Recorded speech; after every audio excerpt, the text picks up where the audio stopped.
Hello friends, welcome to Sangeet book channel. இன்றைக்கி இந்த வீடியோவில் எங்கள் வீட்டுக்கு ஒரு நியூ ஃப்ரெண்ட் வந்திருக்காங்க. அவங்கள தான் உங்கள்கிட்ட காமிச்சிட்ருக்கேன். இவங்களை நம்ம சின்ன வயசில் பார்த்துருப்போம். நானே பார்த்திங்கன்னா நான் ஒரு 8th ஸ்டாண்டர்ட் படிக்கும்போது பார்த்தேன்.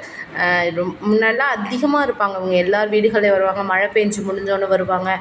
அது பார்த்திங்கன்னா மின்மினி பூச்சின்னு சொல்லுவோம். இன்னும் தெளிவாக சொன்னால் லைட்டு பூச்சின்னு சொல்லுவோம். நம்ம குழந்தையாக இருக்கும்போது அவங்கள ரொம்ப வருஷத்துக்கு அப்புறம் நான் பார்க்கும்போது ரொம்ப சந்தோஷமாக ஹாப்பியாக ஃபீல் பண்ணேன்.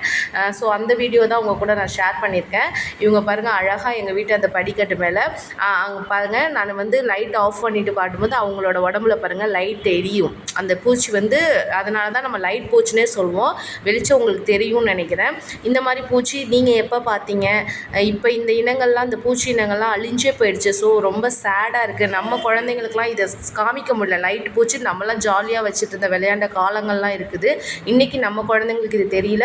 அன்றைக்கி இவங்களை எங்கள் வீட்டில் நான் பார்க்கும்போது என் பையனை கூப்பிட்டு உடனே காமிச்சேன். பாருடா, நாங்கள் சின்ன பிள்ளையில் இருக்கும்போது இந்த லைட் பூச்சி வரும், இங்கே பாரு லைட் எரியுதுங்க, பாருடா சூப்பராக லைட் எரியுதுடா பாருடான்னு சொல்லி அவன்கிட்ட காமிக்கும்போது அவன் ரொம்ப ஆச்சரியமாக இதை பார்த்தா.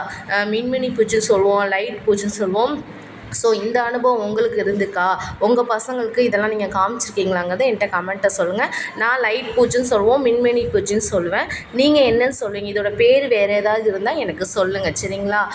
நிறைய குழந்தைங்க பார்த்துருக்க மாட்டாங்க. ஸோ எந்த வீடியோ உங்கள்கிட்ட ஷேர் பண்ணுறது மூலயமா உங்கள் குழந்தைங்களுக்கும் இது லைட் பூச்சிங்கிறத நீங்கள் இன்ஃபார்ம் பண்ணலாம். அவங்களோட பேக் சைடில், அந்த பூச்சியோட பேக் சைடில் அந்த லைட்டு அழகாக எரிஞ்சுது. எனக்கு அதை பார்த்தோன்னே என்னோடய சின்ன வயசு ஞாபகம்லாம் வந்துச்சு. ஸோ இந்த வீடியோ உங்களுக்கு பிடிச்சிருந்ததுன்னா லைக் பண்ணுங்கள், ஷேர் பண்ணுங்கள். மறக்காமல் என்னோடய சேனலை சப்ஸ்கிரைப் பண்ணுங்கள். உங்கள் குழந்தைங்களுக்கும் இந்த வீடியோ மூலயமா என்னோடய நியூ ஃப்ரெண்டான இந்த லைட் பூச்சி, மின்மினி பூச்சியை குழந்தைங்களுக்கு காமிங்க. We will meet you next video. Thank you friends. Thank you so much. Bye.